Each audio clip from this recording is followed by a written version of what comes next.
my man. How's it going? Welcome to the show. Thanks for having me. Today is going well. How's your day been so far? Today's going well as well. I am training for a half marathon.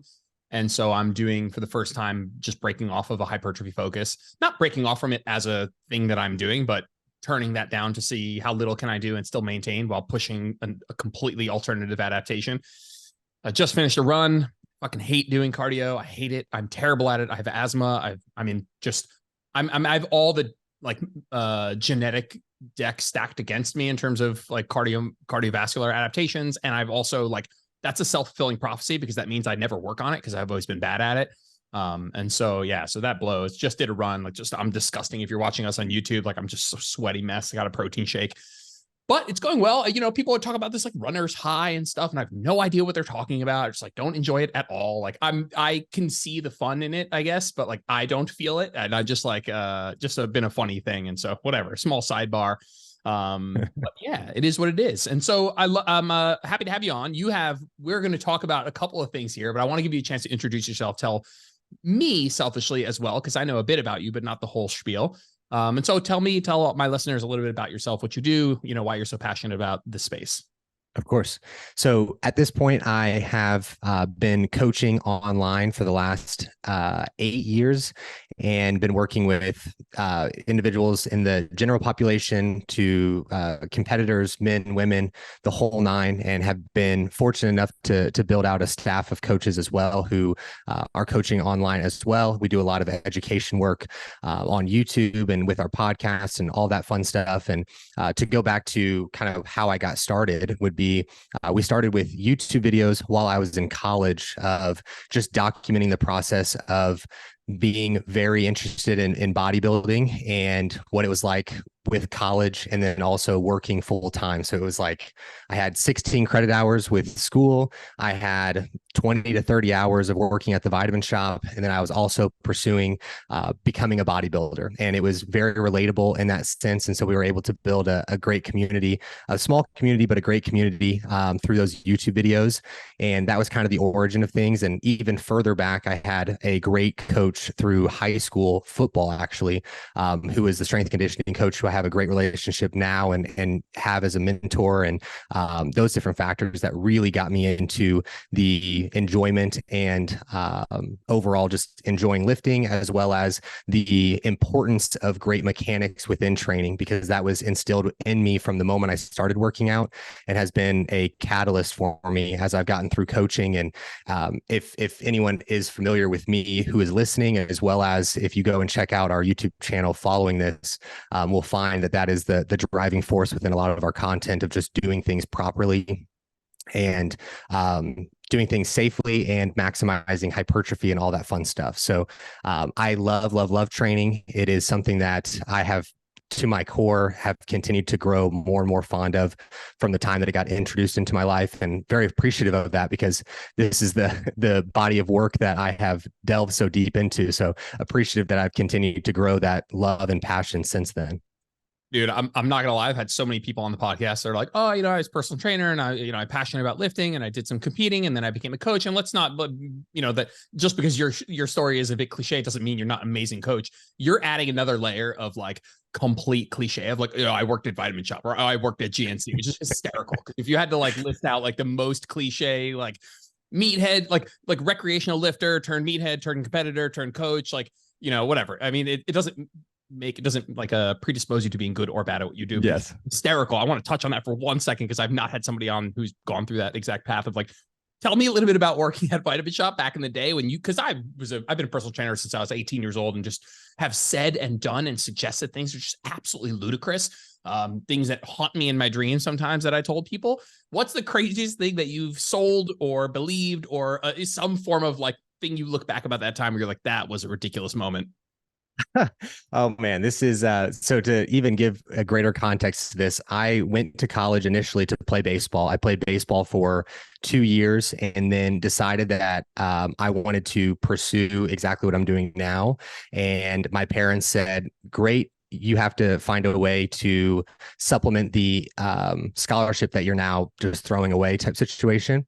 And so then that's when I started on Facebook, actually just direct messaging people, trying to sell training programs. And that was kind of the basis there. And then I was also started working at the Vitamin Shop.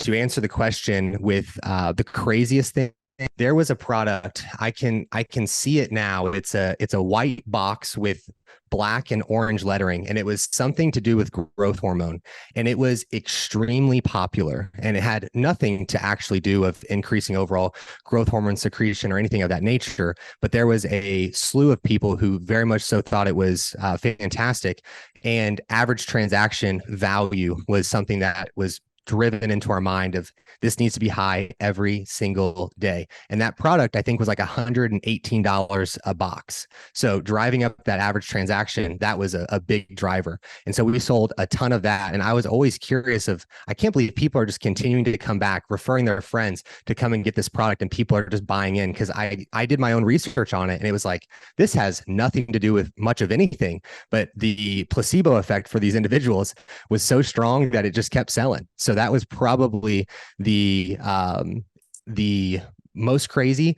Tomcat Ali before Huberman would have been a huge one as well. That was very popular with the male demographic at Vitamin Shop. This would have been many years prior to Huberman popularizing the supplement as a whole. But those would probably be the two that we sold a crap ton of. I bought more Tribulus and ZMA. I mean, ZMA is not, just like whatever. That's just like zinc and magnesium. It's not some foofy nothingness. But man, just the amount of, first of all, hysterical. You call it the Vitamin Shop because that's how you know you actually work there, because you call it the Vitamin Shop. Nobody else calls it the Vitamin Shop, which is a dead giveaway. But yeah, that's hysterical. I mean, I'm thinking of so many. I would just go in and I don't know about you, but you have a nice backpack in the background, so there's like a little bit of consumerism in you. And so like that used to be something that would like cheer me up, would be like walking into Vitamin Shop or GNC, or better yet, it's the best place to go is your like off-brand, like mom and pop, like guy who's like way juiced up out of his mind, who just decided to open a Vitamin Shop, sell steroids out of the back. Like that guy always had the best stuff.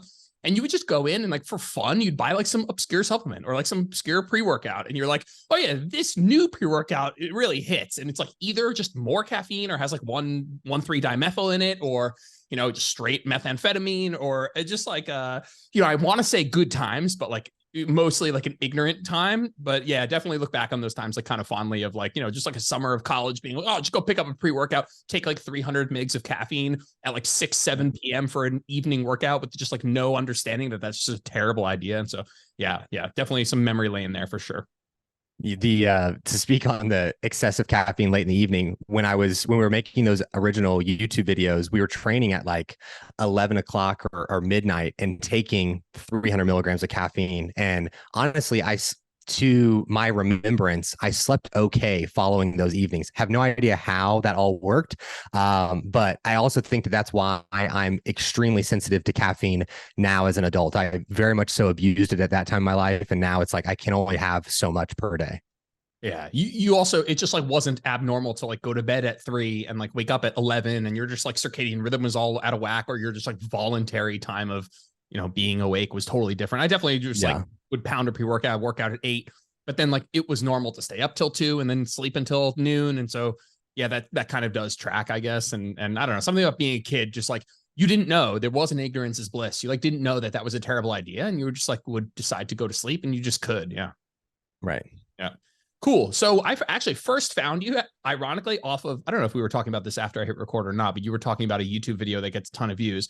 I think I originally found you searching for prime equipment for my home gym. I was like, I want to buy, it's like, a little bit of a foray into obsession of resistance profiles. And I was like, okay, here's Prime and Stride and a couple of these companies that are actually making equipment for that you can customize a resistance profile. And I came across your YouTube video about your home gym. And I will use home gym like metaphorically or in air quotes, because your home gym is like nicer than most people's big box gyms. And so when we're going to talk about your home gym, if you guys don't if you don't know, I would love to attach that YouTube video in the comments. You have the most ridiculous home gym. It's like my actual goals and aspirations is to have. Yeah, literally we just moved cross country. We were talking about like one of the things I needed was like a 2-car garage with no cars in it. And I was like, just plenty of space for like way more, just dumping an entire paycheck into more equipment. But I'd love to talk a little bit about how and when and why you guys decided that you wanted to build out a home gym. Obviously, your home gym is very extensive, but at what point were you like, why, I can't be going to the gym anymore. I want to be doing this at home. So it started with with me coaching online, and I was having a lot of clients who were also training at the gym that I was working out at. And so I was finding myself in a situation where I was doing check-ins all day, and then I would get to the gym as kind of a time to be away from them or away from the check-ins, and would end up running into 3 to 5 clients while I was at the gym, and they weren't being rude or anything of that nature. They were just wanting to talk about their training or had questions. And so then it turned into, I was trying to just go in and train, but then I just continued to work for that hour and a half time frame. So it was like I was having no time off, and it was becoming something that I was not enjoying to the same degree. And so this is all like at the end of 2019. So in terms of timing for the world, I don't know if we could have timed purchasing gym equipment any better than what we did, because as soon as everything started in 2020 was right when we received the majority of the orders that we made at the end of 2019. So that was wild timing. I don't think that I could have, guessed that 100 times over. But we started with the Prime function, or not the Prime functional trainer, but the Prime Prodigy Rack. The Prodigy Rack had maybe just come out, just maybe 6 months prior. And so we started with the Prodigy Rack, and then we started with dumbbells. And those were the first 2 things, and a barbell and some plates. Those were the first 2 things that we had started with when building out the home gym. So I have the Prime Prodigy Rack, and just as a selfish question, I'm curious what you guys do as far as maintenance. I love the Prodigy Rack, and I tell people, if you're, listen, the Prime Prodigy Rack starts like stock around 6K or something like that, but you can go all the way up to like 9, 10K if you get every single bell and whistle. And I think that if someone's looking for like an all-in-one piece, instead of like being like, okay, I'm going to get this $2,000 cable machine, I'm going to get this $2,000 squat rack. I mean, the Prodigy Rack still is what I would do with $6,000 if I could go back in time. It is just like, it's just an unbelievable piece of equipment. I really can't say that I have any issue with it. I'm curious about what you guys do in terms of maintenance. You guys like soaking this thing in WD-40? You guys are keeping it lubed up, or you guys haven't done anything at all? I haven't seen any problems with it. So having the dehumidifiers running in there is probably the most important thing. And then we do use some general maintenance from like a WD-40, cleaning it and those different aspects. But I would say we probably clean it at most like once a month. And I mop more in the floor and everything, probably the most of all the cleaning, because we open the garage door, dogs are running in and all those different things. But in terms of overall maintenance, I will say, because we have Prime equipment, and then we have Cybex equipment also in there.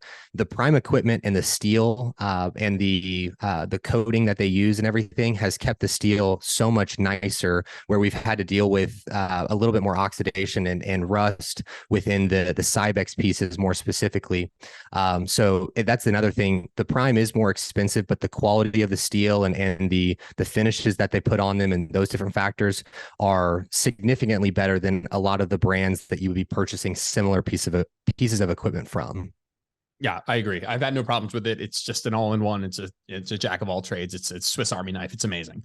Yeah. Let's talk about someone listening who's like, and I've done a podcast on some of my opinions on this many months ago, maybe a year plus ago, about ranking home gym purchases. And if you're dealing with a client who's like coming to you and says, okay, like I want to get serious about this, or I was in a gym, I got to move home. Obviously it's going to depend a little bit on finances and space, but let's assume that there's just like a general reasonable amount of both of those. We're not looking for the ultimate budget, and we're not looking for a closet. We're looking for a decent space with an okay, amount of money, couple grand to spend on stuff. What are we ranking in terms of like, what's in the tier 1 of like, hey, like here's minimum effective, best ROI thing to purchase for your home gym? So I always start with the Prodigy rack, because I do believe that you can do so much, especially if you have the add-on pieces of, you've got the J hooks to be able to do any of the you can have the pressing obviously, or squatting, and those different factors. You can have the bench in there, so then you can even have more options that kind of go with that.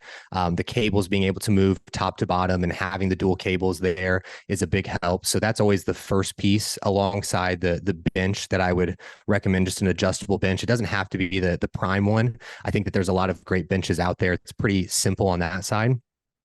The next thing, and the thing that I'm always trying to keep in mind, is what are the things that are the most challenging to accomplish? Like, what is the thing that is the most difficult to get done in a home gym type situation? Because when we have dumbbells and we have barbells, training the muscle groups through like a lengthened and more challenging position is generally the easiest to accomplish with just those pieces available. But training things like the quads or the hamstrings in the fully shortened position is probably the thing that's like, if you don't have equipment to be able to specifically do that, it's probably not getting done. And so that's why generally my second recommendation is a combination piece between a lying or seated hamstring curl with a leg extension. And the one, I don't have one myself. I have separate pieces for the lying hamstring curl and the leg extension, but I know that Prime now has an option for a combo piece, which I would recommend. I think there's other brands that have their own. Sornex has a seated and a leg extension combo piece that I have some clients use. So that would be kind of my second piece on that side. Dumbbells, I think that the dumbbells, if you can do the adjustable and you can find a good set of adjustable ones, I would recommend that, just because of the amount of space that having dumbbells from 5 to 120 type situation take up. Like, it's a big part of your footprint if that's the case. And then like I'm just big on the cables. So if you got the Prodigy rack, you're covered on that side of things. Something that's going to allow for you to train your lower body without having to load your spine is a really great option. So I think a small footprint leg press is another great piece. We have the Cybex squat press, and I like that a lot. So those would be kind of my first three pieces, if you can call those three. I feel like I named 4 or 5, but those would be kind of the starting place for me. Yeah. I mean, if we're looking at like a full approach to like, hey, I want to have a really high functioning home gym, we're looking at cables, dumbbells, adjustable bench, barbell, plates, and leg extension, ham curl. I think at that point we can do everything, and everything from there is, oh, well, we can do things better.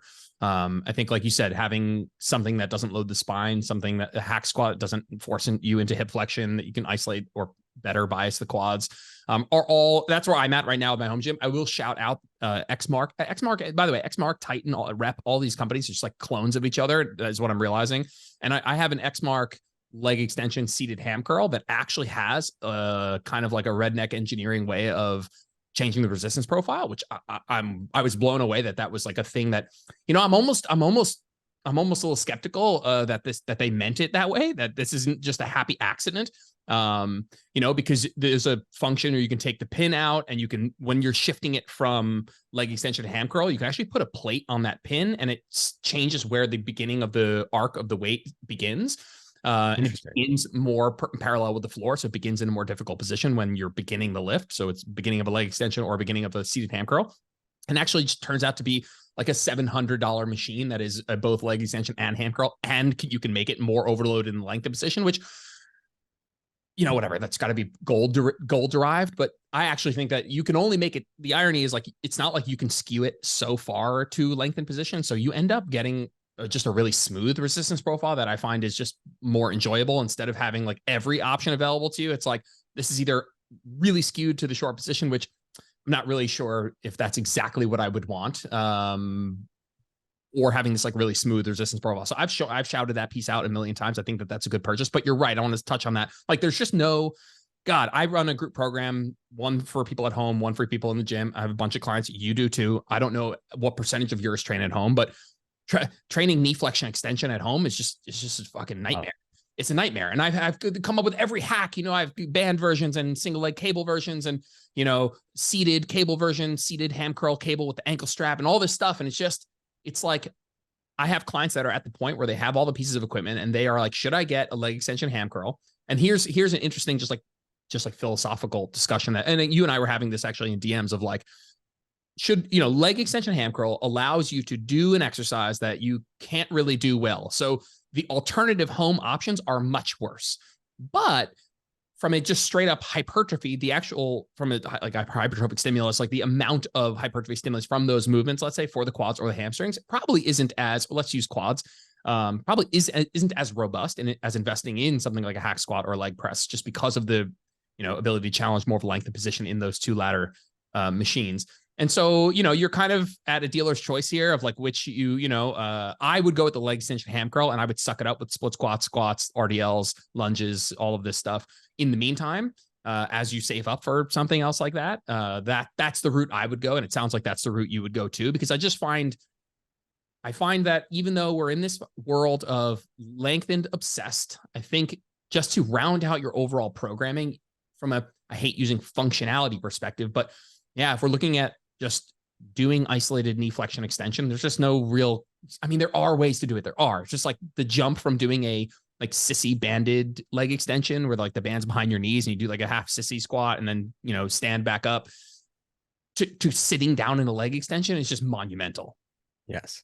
Yeah, it makes a huge difference. And I would say that, at least for my clients, yes, hypertrophy is a large goal for the majority of them, but none of them are only focused on hypertrophy. Like there's some functionality and just overall, I guess it would just, being able to work through complete ranges of motion, I find to be tremendously important for the overall function of their body through all the different tasks that they have from a day-to-day standpoint, not just thinking like, this is what the literature is saying within hypertrophy, this is all we're doing type mentality.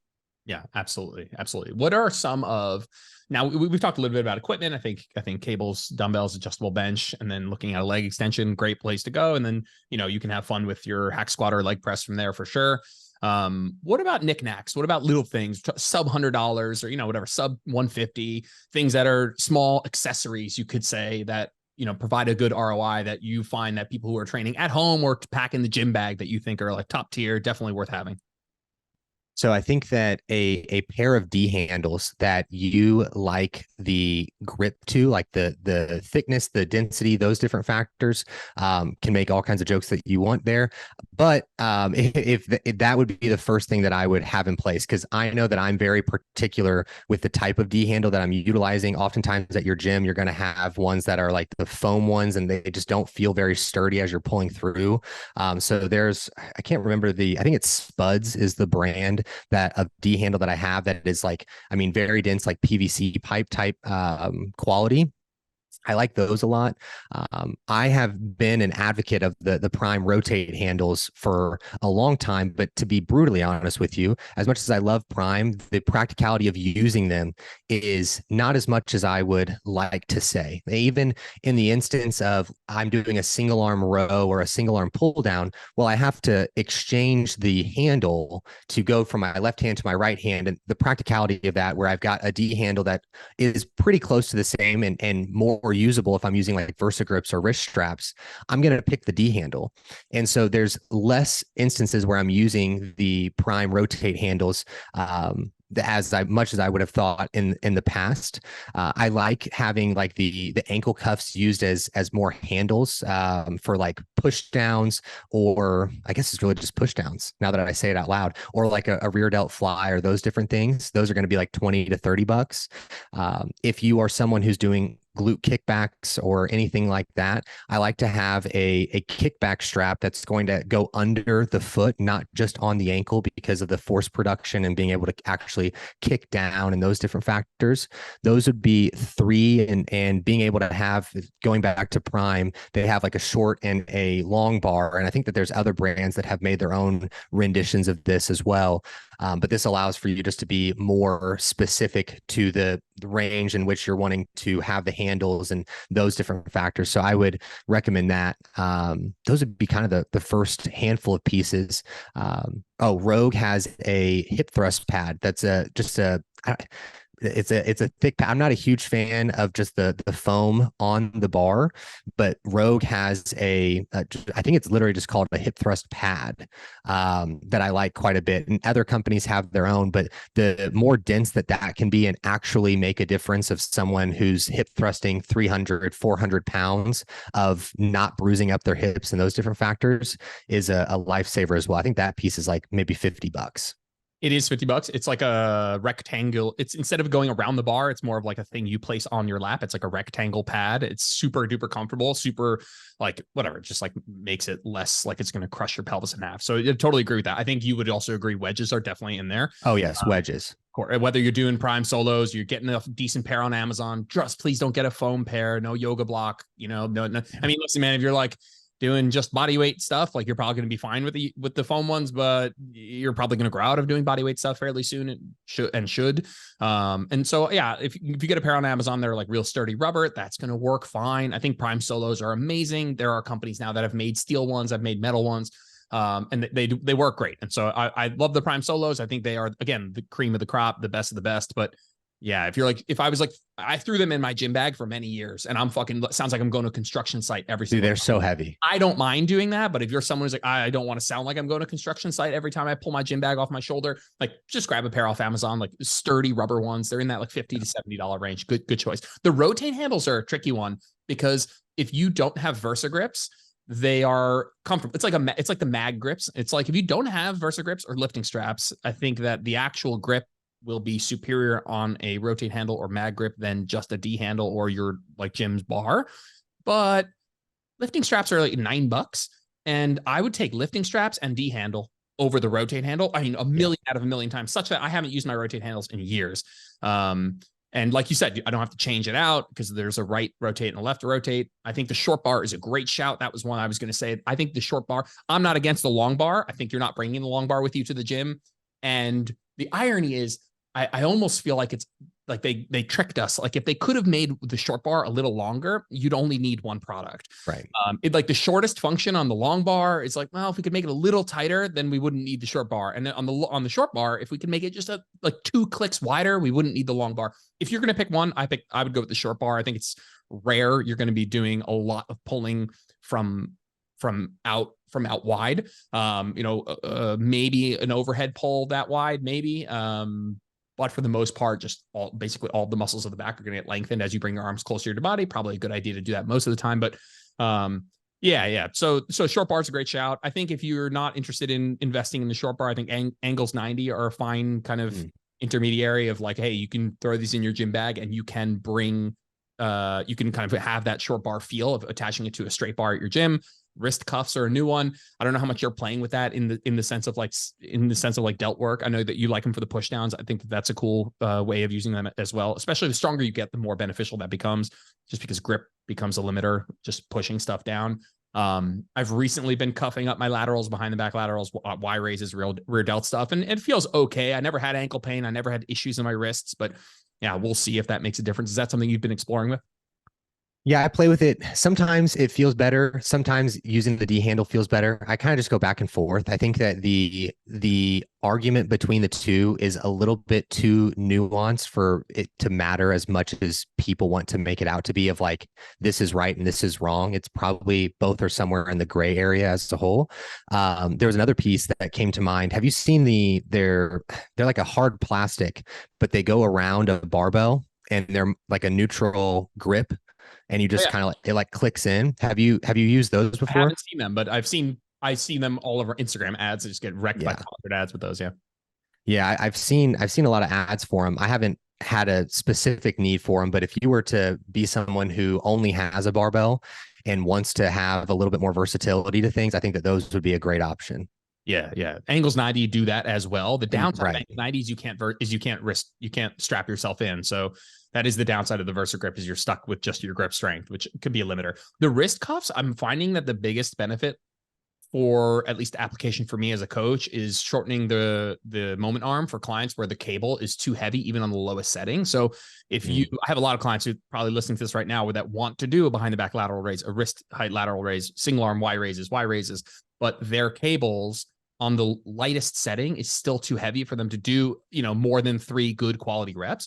And that's when they're holding a D handle in their hand. But by putting the cuff on the wrist or even another inch or 2 up the forearm, you're shrinking that moment arm and you're actually becoming stronger. And that to me has been the biggest benefit. I've had clients who are like trying to do rear delt flies, trying to do behind the back laterals, and they're like, I can't do it even on 10 pounds. And it's all right. If we like shorten this moment arm here, all of a sudden that 10 pounds, feels lighter, obviously. And so that's been really nice. I think that's God, man, some cable companies, sometimes I'm just fucking blown away at people who make equipment that just clearly didn't have an understanding of like who's using the equipment. And just, that goes mostly for machines. But the one gripe I have with cables is like probably a stock cable machine for a Globo gym shouldn't be a 2-to-1. It should be a 4-to-1. It's unlikely you're encountering a lot of like 200-pound monsters who like need it to be a 2-to-1. But whatever, that's neither here nor there, I suppose. It is very annoying though, and it's deflating for the client to experience of like, even on the lowest setting, I can't even lift this fucking thing. Yeah, totally. Cool. Yeah. All right. Any other gym knickknacks? I'm trying to think of what I got downstairs. Just kind of like I have a little foam roller, but not for foam rolling, frankly, just for a single foam roller hack squat for people who are at home that I like. But other than that, it's just like paperweight. Yeah.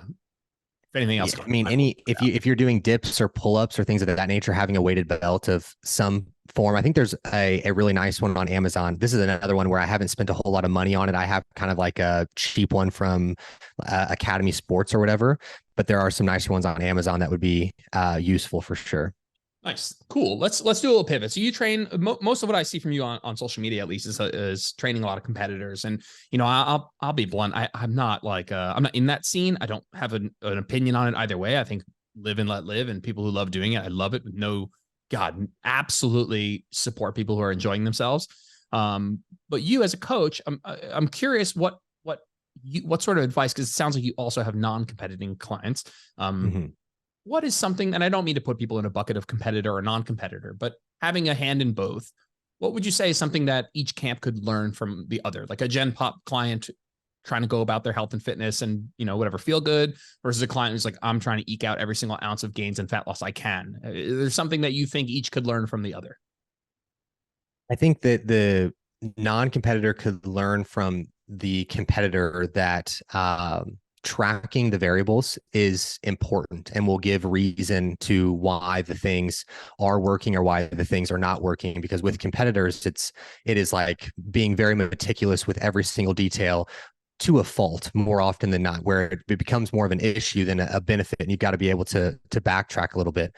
But for the non-competitor, there are just things within their day-to-day that mean more than what the value they want to place on it, from their daily steps to their water intake, these small things that they just kind of push to the wayside, or these small things from a food standpoint that it's like, this isn't going to account for a whole lot. And then they just snack and not track and those different things. So understanding just the small things that are going into their progress that do add up to make a difference.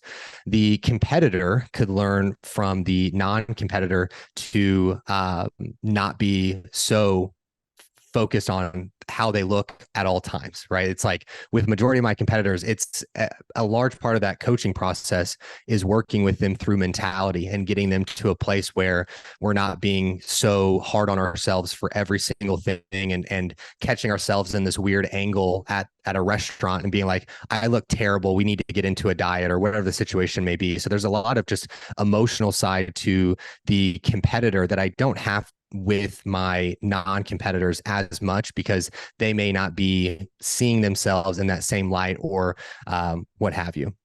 I'm going to jump on a limb because I don't coach competitors, but I've been, something I've seen over the last, I don't know, whatever, couple of years, many years, is a case of the shoulds, a case of the expectation driven emotions of I should be losing weight, or I shouldn't have to go this low, or I shouldn't have to move that much, and my guess is, I'll guess, you can confirm or deny, that competitors do that a little bit less, that a competitor would probably look at the data and be like, oh, I haven't lost in 2 weeks at this many calories, at this many steps with hitting all my variables.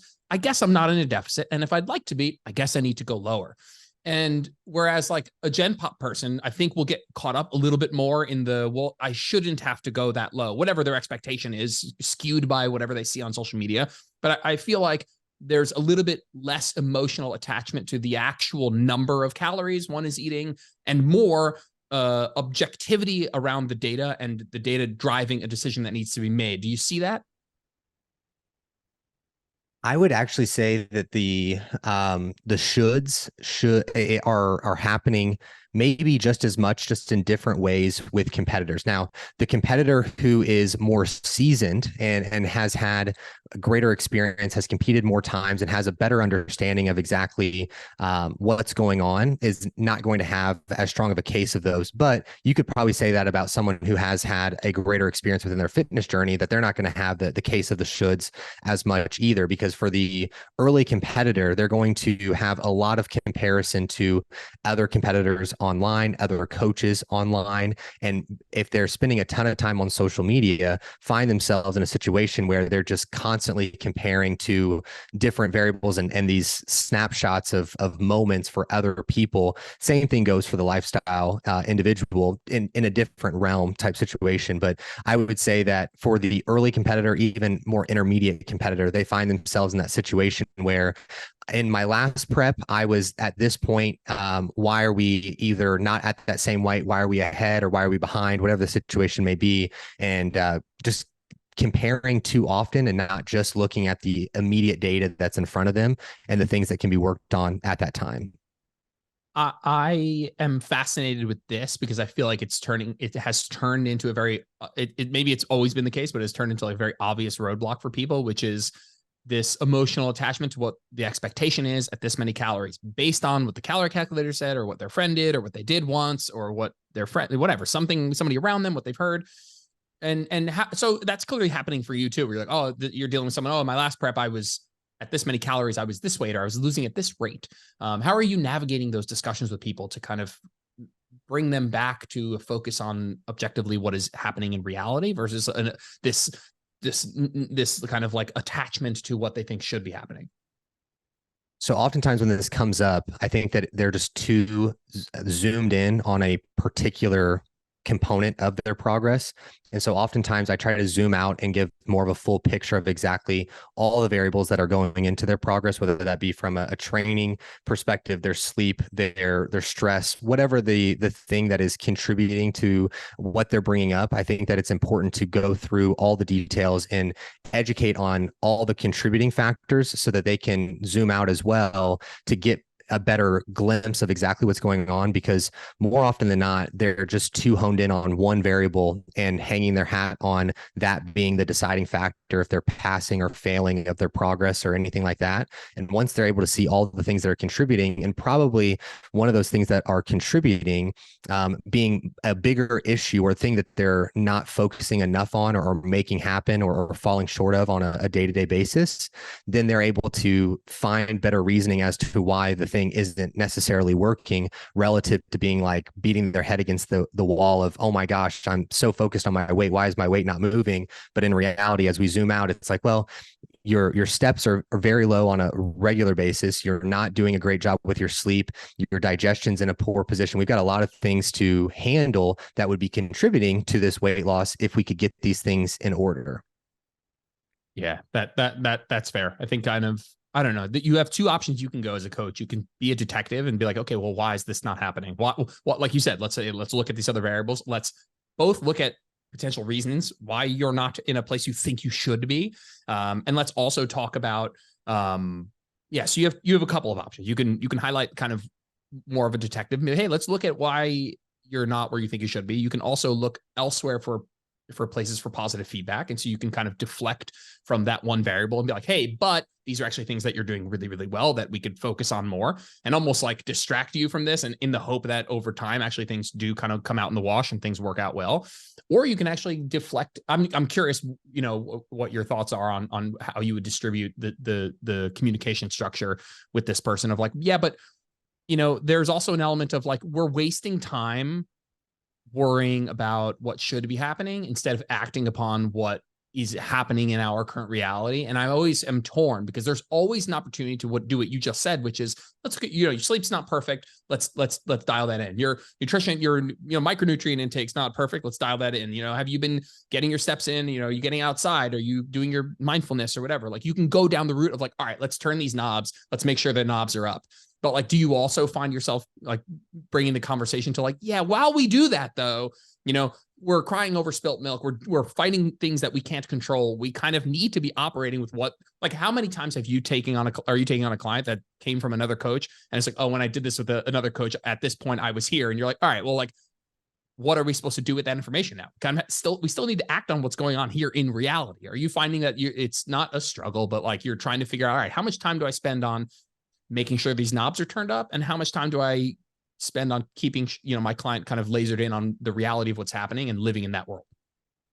It is such a strong push pull, because you are assessing where that client is emotionally within how they're giving you that feedback. And I think that having the thoroughness to their check-ins or whatever the case may be on the phone or anything like that, you're having to just have that constant assessment of, if I push the direction of educating, is this going to be the more helpful route for them to really see the bigger picture, or going the route of deflecting of, if we are to focus too heavily here, we're actually missing the forest for the trees type situation, or whatever that quote may be. But I think that when you go the route of the deflecting, or another instance that comes to my mind is that a client comes to me from someone else and they're wanting to do 5 things. Like, there's things within their gut health that are needing to be addressed, and they want that to be perfect, but then they also want to lose weight, but then they also want to be able to gain muscle tissue, and they're wanting to address all 3 of those very large rocks at the same time. And it's like, and they want to have focus amongst all those things, where their focus is so spread. It's like, none of these things are going to get where you want them to be by having your attention spread across all these different factors. And we have to have more of a priority on one, and understand that some of these are not going to happen right now if you want this one thing to be better. And it's more than likely that if this thing isn't fixed, then the other things are not going to be good anyway. So we should focus on this to begin with. And so in that scenario, that's one of the things that I will use quite frequently. Yeah, I think like you said, it's a delicate dance of, hey, let's make sure we're turning all the knobs, but let's also make sure we're not spending the next 6 weeks like kicking and screaming about what we think should be happening, and actually act upon what is happening. So yeah, definitely a kind of on the fence there a little bit, just in the sense of like, I would like to do both here. Let's try and do both. Let's try and work on the things that maybe we could do better, but let's also live in the reality of, operating with the facts. So for sure, definitely something I find to be in the annoying air quote art of coaching per se. So, Yeah. Let's talk a little bit about programming for hypertrophy. And I'm interested just because there are camps always, and if I mention RP method, if I mention N1 method, if I mention Revive Stronger, like I could probably give like a decent synopsis on how those people program. And we'll get into, maybe I'll ask you a little bit about kind of what you do and maybe how that might be different in some ways, but I'm curious what you think people, when it comes to programming for hypertrophy, executing a program, what are people messing up the most, in the sense that some form of overvaluing something they shouldn't, or undervaluing something they should? I think this is a great question, and one that deserves a lot of thought as a whole, to kind of talk about the front half, with it being N1, RP, Revive, whatever the situation may be. N1 has been very helpful to me. The first camp that I had gone to was in 2018. And even prior to that, when Cassim and the guys were elsewhere, I was utilizing some of the methods that they were teaching at that time. And I have found within that program design, it's not 100% exactly how N1 goes about things. I'm not that rigid, because I do think that there is shortcomings that come with that rigidity, and also what they're teaching is specificity to the person. So to have rigid protocols with also being specific to a one person doesn't really jive well. So there is going to be some things that are more gray area than anything. But utilizing that kind of method, if you will, is something that has paid large dividends for me in different ways, if you will. But the thing that I feel that is maybe undervalued as a whole, and it is becoming more valuable now, would be the training intensity side. I think that now people are becoming and we may be swinging the pendulum too far of speaking so heavily on training to failure or being so near failure, and trying to assess how often should we be getting to that point, and what exercises are going to be viable to go about this. And I think that if an individual is to be taking a bunch of sets to failure, that would be at a detriment. But then there are many individuals who are not taking enough sets to even near failure, and that is also a detriment for them. And so there's a happy median that has to be found, that they're able to recover from and live to train another day type mentality, that many individuals are missing the opportunity to find because they're so fixated on one or the other type situation. Yeah, I think if we had to pick a single variable that people are undervaluing or missing out on potential benefits, it's the intensity side of things. And not to be on the soapbox of like people don't train hard enough, but like if you had to pick a variable where there's the most meat left on the bone, it's that for sure. You know, never have I ever looked at a program of somebody screaming they're not getting results and been like, yeah, man, just don't have enough sets. Or yeah, man, this exercise selection is so prohibitive to you making gains. 9 times out of 10 is like, you're probably not eating enough, sleeping enough, or training hard enough. Like we're somewhere, and those two aren't hypertrophy related. Only the training hard enough one is. But I've never had a program with someone like, oh, well, that's not fair. Someone's coming from like Madeline Moves or something of like Orange Theory. Okay, now I'm talking about somebody who's like, hey, I'm doing a program that's for hypertrophy, written by somebody who has half a clue about what they're doing. I've never been like, yeah, it's not enough sets, or yeah, you know, exercise selection is just totally prohibitive for gains. So that's just not the case. And so I definitely think that intensity is where people like definitely should be just at least double checking and looking. On the end, what I guess, how do I even want to go down that route of like, I've done all the courses, I've been to a practical, I'm going to another practical. I went like 2 or 3 years ago, and I went right when Cass opened the new place that he's in now, like the first practical 2 years ago, probably. And they had no equipment.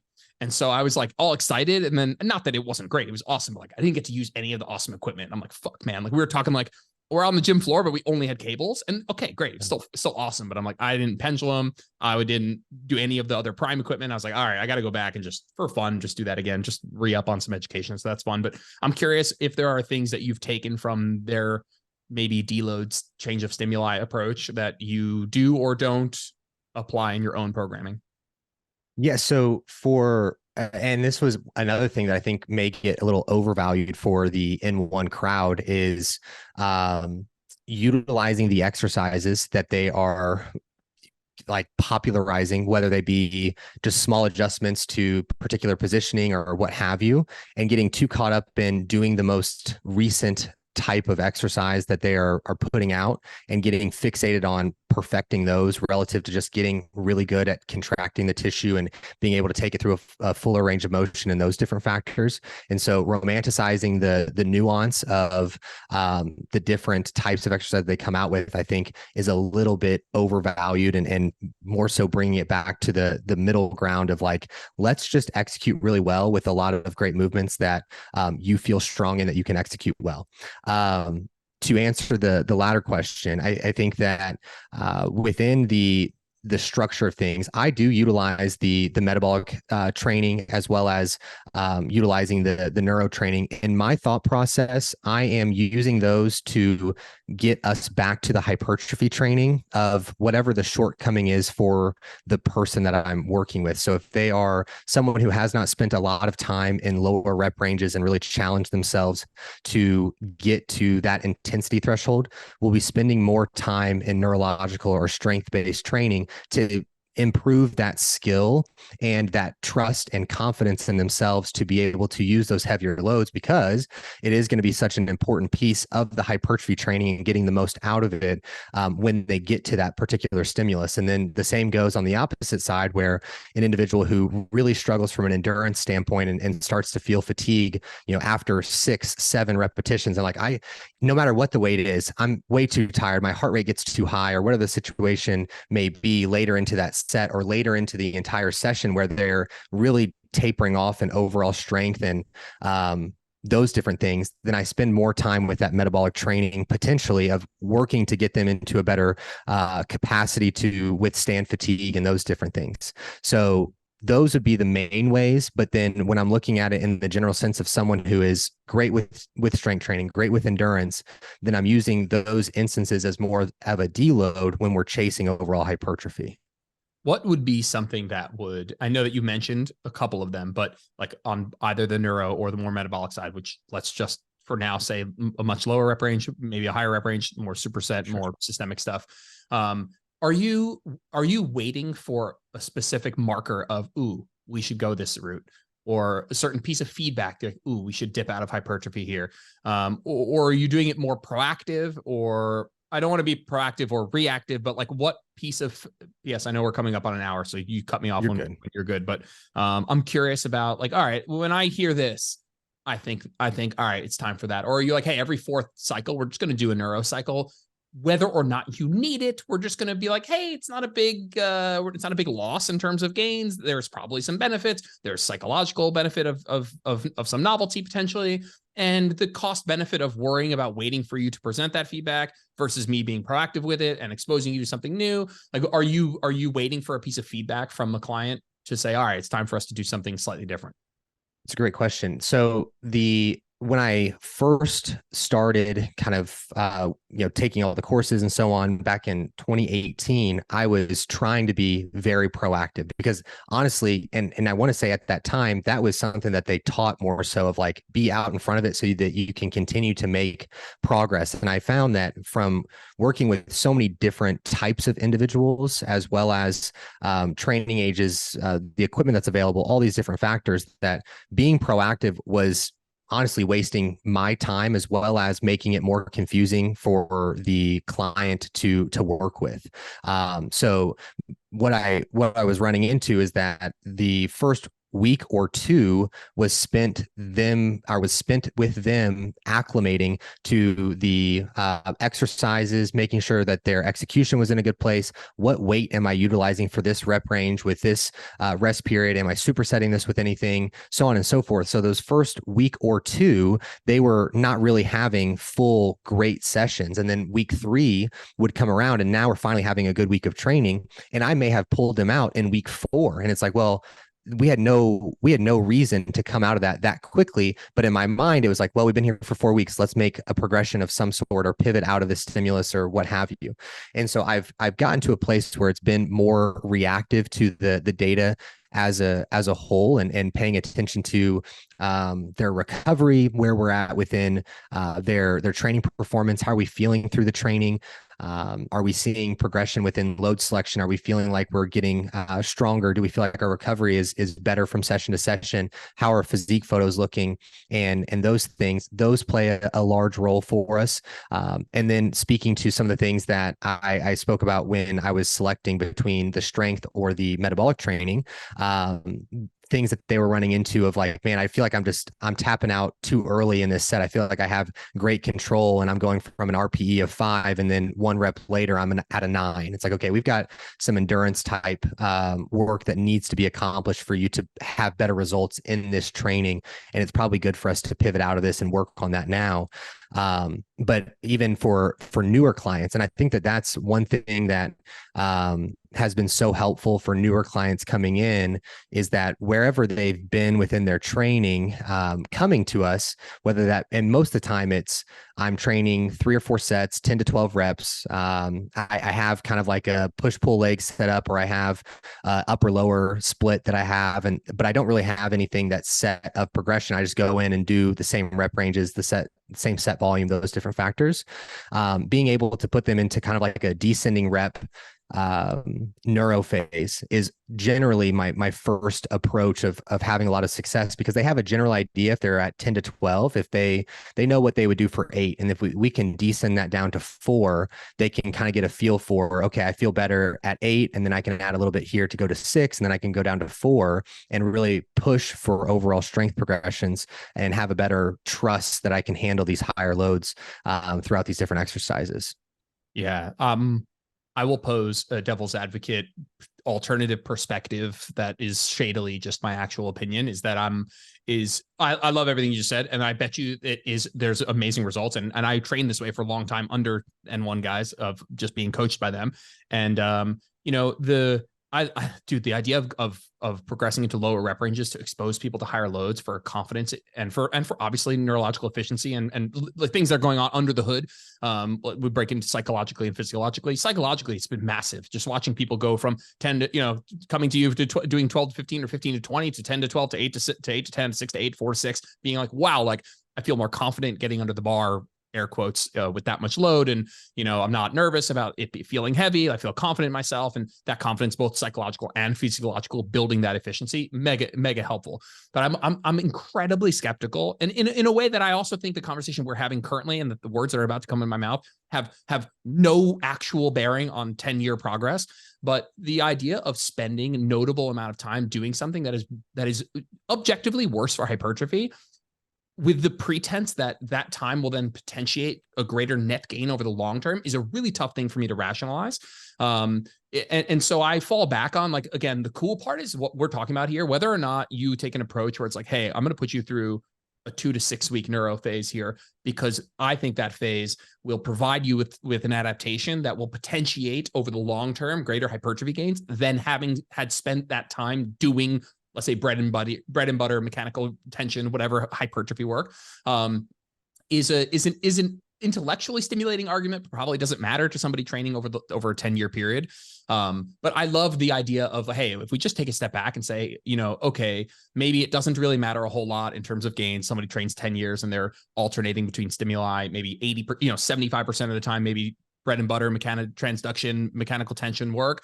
And then that 25% split metabolic and neuro, versus someone who's like spending 99% of the time doing hypertrophy. I don't think it matters a whole lot, but I do think that gentle exposure to slightly lower and higher rep ranges on occasion, even just for the psychological nature of like, hey, I'm building mental toughness with this heavier load, and I'm building mental toughness with this more of a hydrogen ion buildup and pain and suffering that happens at higher reps, I think can build an altogether more well-rounded athlete.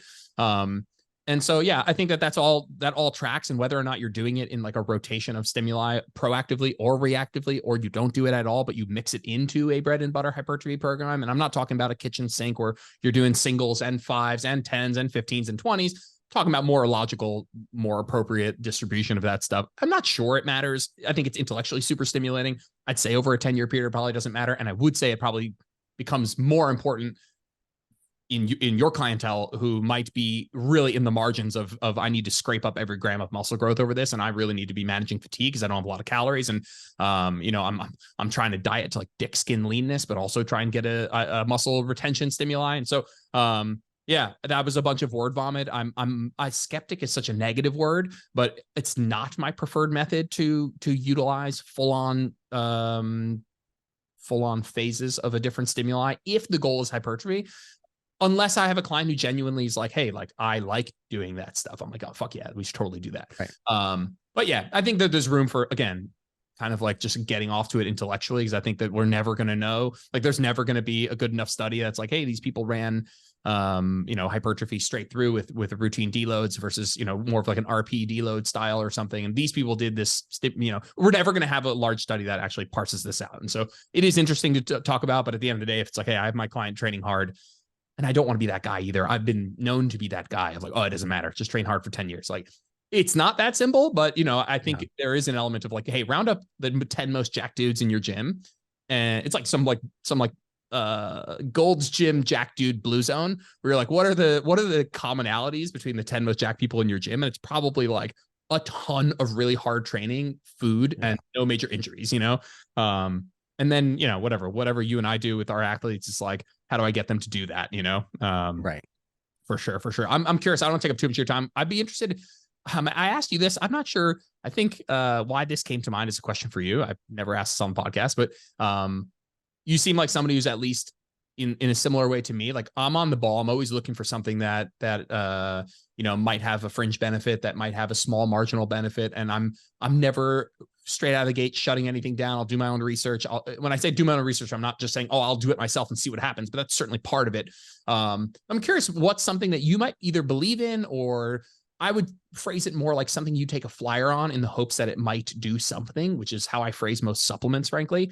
Not to give you an answer there, but I'm curious what's something that you're like, hey, I believe in this, or I maybe believe in this, or I take a flyer on it because maybe there's something there, but it isn't something that's in the mainstream. Yeah, so I think this is another great question because I can think about this and I don't have immediate things that come to mind because I do think that even the smallest difference is going to make is important to make happen depending on the individual. The rocks, if the big rocks are taken care of, the pebbles are starting to add up as well, type mentality. Supplementation obviously would be one where I think that there's certainly a value for people to be able to have in place, and especially for those who are trying to optimize things to the upteenth degree, the supplements are going to have a greater value for those individuals. Potentially even the training periodization that I just talked about would be something that would fall into that category, where I personally have done my own kind of gist to it where I've had success, and I've been able to see the process replicated through different types of individuals.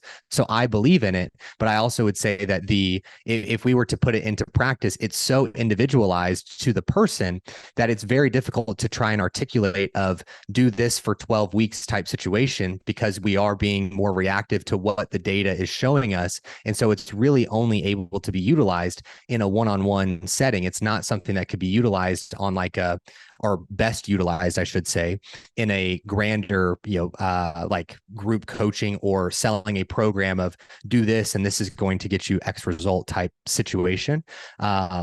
So I don't know is there anything that comes to mind for you? Yeah, And throw them out. it also depends what you define as fringe and what you look at as like Exactly. the biohacky sort of like, not mainstream. For me, wearing blue light blocking glasses at night, so like a dim red, and I know that some people might be like, oh, that like this like reduction in blue light at night, like that's not fringy. That makes perfect sense. Like don't fucking stare at your phone. Blue light, blocks the release of melatonin and is very stimulative, and that all kind of like mechanistically it tracks. But putting on a pair of amber glasses, are they near me? No, they're not. But like red, like dark red, basically, whether or not we're talking about actual reduction of blue light through the lens into the optic nerve, or we're literally just talking about seeing the world through the lens in a more relaxing tone, I find it to be actually a thing that I find myself advocating. And every time I do, I feel a little like tweaked out because I'm like, this is absolutely something that's going to be on like a Ben Greenfield podcast or something.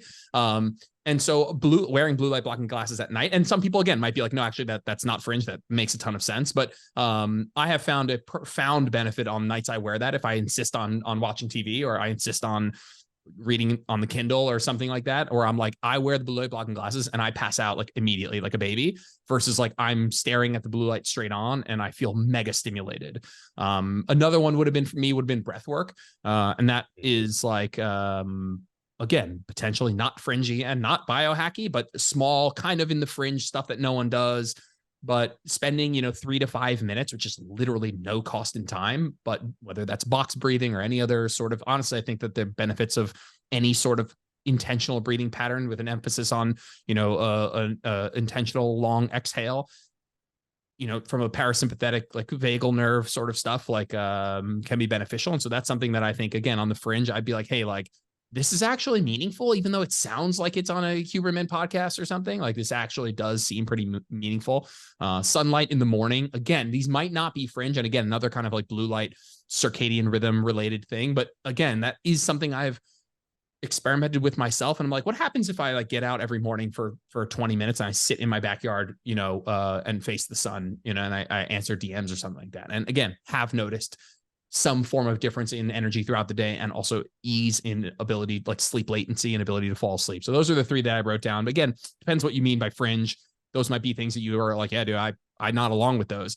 Those actually aren't weird. And so those would be 3 of mine, and obviously some supplementation in there for sure.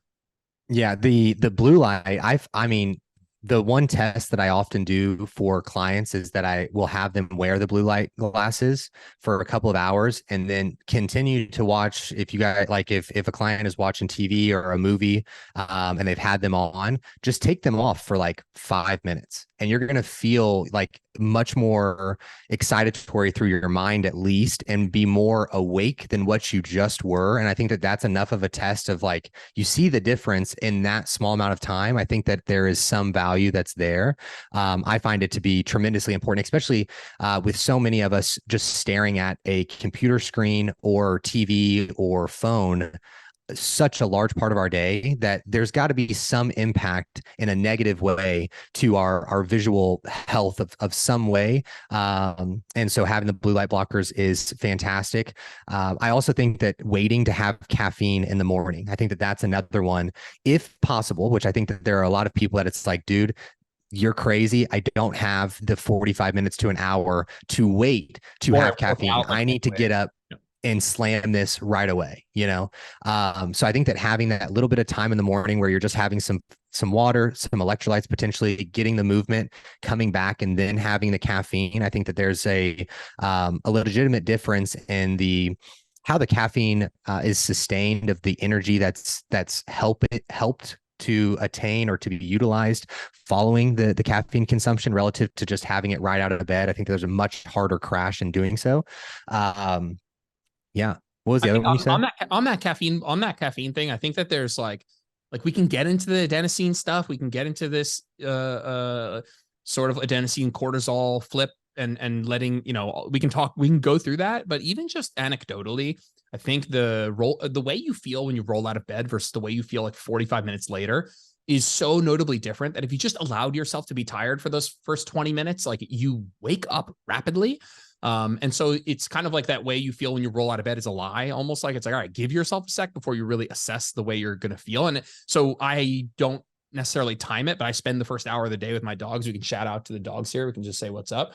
Shout out. That's awesome. And like, we'll just like go for a long walk and we'll do a little training session or whatever. I love training my dogs, whatever, sidebar. And I actually, at the end of that hour, like I feel drastically different. So I'm not like mechanistically, we can go down the adenosine stuff, but I do think if you have the ability to, like, if people are like, no, I wake up and I'm super groggy. I'm like, I know. I'm not saying that is a reason not to do what we're talking about. I'm just saying, just try and see if you don't have any caffeine for 30, 45 minutes, that you actually might not feel groggy anymore. And the whole time you were thinking it was the caffeine doing that, it was also just time passing by that was doing that. So yeah, whether it's big mechanistic thing or just like you're actually more awake, just give it a second. I don't disagree. I think that, again, it's on the fringe, worth a shot sort of stuff for sure. Could I think of another one? Is room temperature while you're sleeping a fringe thing? No, but it's definitely not. It should not fucking be a fringe thing, dude. Room temperature and a pair of an eye mask, eye covers, not a fringe. Yeah.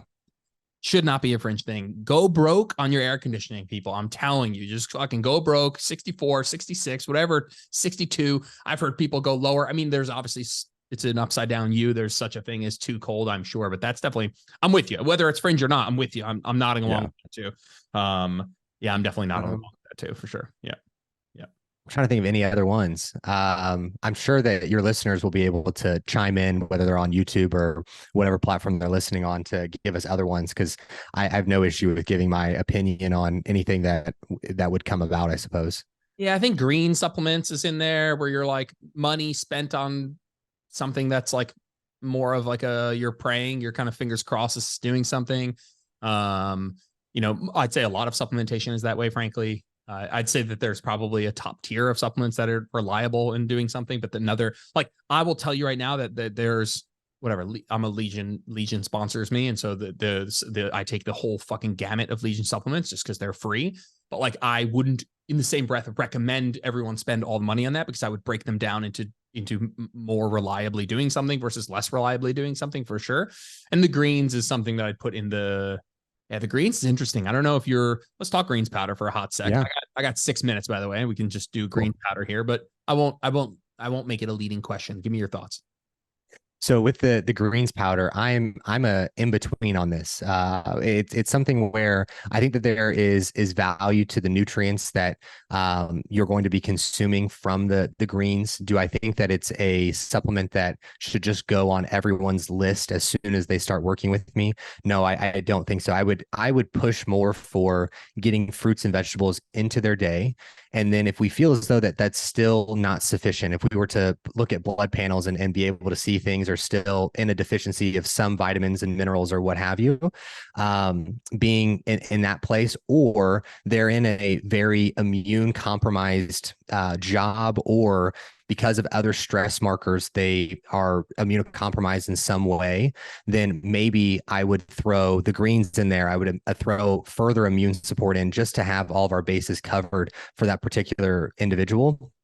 But I'm not in the space of, to optimize your digestion and to eliminate bloating, you have to, drink these greens or whatever. Yeah, I'm on Especially board. with legions, because legions is a dense ingredient profile that more often, especially when initially using it, if they don't start with like a half scoop, is going to destroy their stomach relative to be beneficial, right? It's like you have to acclimate to the quantities that are there because it is backed by a lot of literature, but all of those ingredients in a singular setting is going to be a little bit of a shock to the GI tract. And so if my wife is also sponsored by Legion. And so if I have a client who's wanting to take Legion screens, we may start with like a fourth of a scoop or a half of a scoop and kind of titrate our way to a full scoop, and certainly not jump in the deep end right when they first use it. Yeah, I don't think I can get on board with any other greens other than Legions. And I hate that bias, but like, I had a chat with some of the people at Legion about the formulation and comparing it to the number one competitor, which is AG1. Yeah. And just coming down to like a price per serving, a price per gram of active ingredient, all of those things. And you're right, there is a ton. I mean, that's what Legion's known for, is like clinically effective dosing, fully transparent dosing. And AG1 is fully transparent too. There's no big proprietary blend, I believe. I think there might be some, but first of all, if you're listening, no proprietary blends. Like, there's just no reason for a company to use a proprietary blend outside of just not wanting you to know how much of stuff is in something. But yeah, Legion's known for a clinically effective dose, and the greens has a ton of stuff in it. And it's actually not a ton of ingredients, but again, we're talking like 5 grams of spirulina, 3 grams of astragalus, 3 grams of reishi, gram and a half of maca, and the danchi root plant extract, whatever the hell that is. It's a lot. And that's the point. And I think that I'm on board with. The only time I'm ever like more bullish means loosely maybe take a flyer on it. That's as bullish as I get. Is if people are in a deficit, and that being in deficit is just a proxy for lower nutrient intake. It's not a perfect correlate, because you could be in a deficit and just eating super nutrient dense foods. And some people go to a deficit and increase their nutrient intake because of an attempt to reduce hunger. But if you're someone who's like, hey, I like don't have a ton of fruits and vegetables, I have enough to hit my fiber goals, but it's not something that's like I love doing, and I'm in a deficit, I'm just getting generally less nutrients, because there are nutrients in other things than fruits and vegetables. That's when I might be like, hey, yeah, you have expendable income. You feel like, placebo wise is something you want to do. If I have a client who's super hyped up about it, I don't talk them down from the ledge there. I'm like, yeah, cool. Right. Like take a flyer on it. But yeah, that greens is another one. I mean, man, the AG1 marketing is out of control. It's like it's wild. It's wild. They're doing from a business perspective, amazing job marketing it, unbelievable. But it's so damn expensive. It's crazy expensive. Very expensive. People are affording that. It's crazy. It's great. Well, and they've got the backing from really anyone that they would need. I think, I don't know what, this may have been a year ago or 2 years ago, but there was, because they maybe went public, or that like the company went public, that they had to showcase their marketing strategy of some sort. And I think that it was like 3 million was being invested per month in their marketing campaign. And I wanted to say like 2.5 million of that was to Rogan. And so thinking of that is crazy for one person, and understanding obviously one of the biggest, if not the biggest podcast in the world, being able to generate those type of sales to where the company warrants that marketing tab to one specific person is wild to me. Yeah, dude, they were valued at $1.2 billion. Holy crap. And they only have the one product, right? Or do they have multiple products now? I think they only have one product, but a million different ways to take variations. There's a D3, there's a D plus K2 supplement, which is smart. That's a smart addition. And they generally give those away. It's like they buy this and then you get a free year of vitamin D or whatever. Yeah, that's wild. That's wild. Cool. Yeah, they spent over 2.7 million in 1 month. Like you said, a lot of that was on Rogan. Wow, that's wild. That's absolutely insane. I mean, that's kind of where we're going. I mean, how else are people marketing things these days other than getting people with a big following to shout it out? So that's what Legion's doing. I mean, they're just going a different route as far as like, I'm sponsored, not Joe Rogan, so that's just like a different route that they're going. Yeah, for sure. Yeah. Cool, man. It's been super fun chatting. I'd love to have you on again. It's just like a cool dude. Your shit. You're up on programming. You're not like, you also keep it real. Obviously, like, you have people who are in the iTrain competitor space that just like becomes a little bit more elitist, a little bit more like less in touch with the day-to-day person. It doesn't seem like that's the case with you. So kudos to you for keeping it real, but also pursuing some element of optimal along the way. I appreciate that. Yeah, it was great coming on. I'll definitely want to come back. Thanks, man. I appreciate it. I'll put everything in the show notes. Anything you want to shout out? You got going on? Some promo, something that you want me to put in the description? Nothing specific. You guys can find me at wherever Jordan puts on in the notes. All right, man. Appreciate your time. Thanks, dude. Yeah.